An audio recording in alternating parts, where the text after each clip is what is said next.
let's talk about the Starrcade match.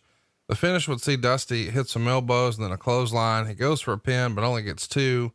And when Rick kicks out, Dusty goes to referee Tommy Young, knocking him outside to the floor.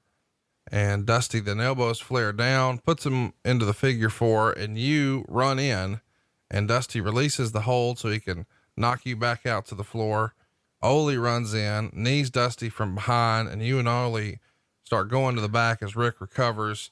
Dusty has a bad situation here as Rick has covered him up and a new ref comes out, but of course Dusty kicks it 2.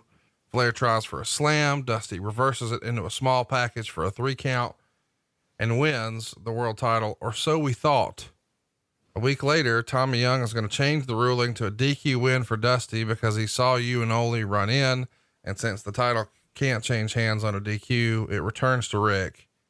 As we know, over the summer of 86, Dusty would in fact beat Rick for the world title. By this point, that belt in physical form had been replaced from the 10 pounds of gold. Now it's the big gold belt.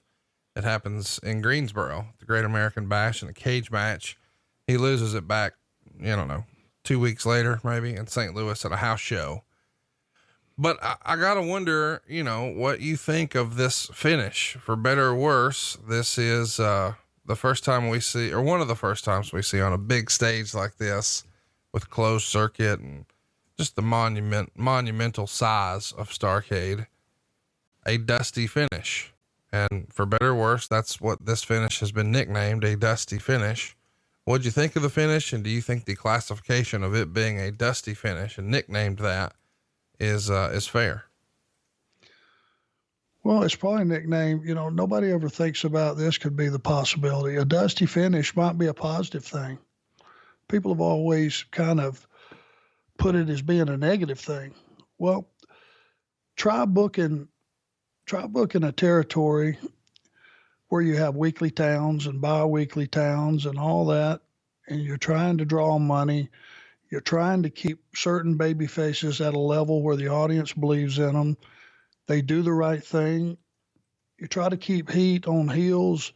You got a heel champion who's got 3 guys that are constantly covering his back. So it's almost impossible to beat that champion, which puts the baby face in a corner.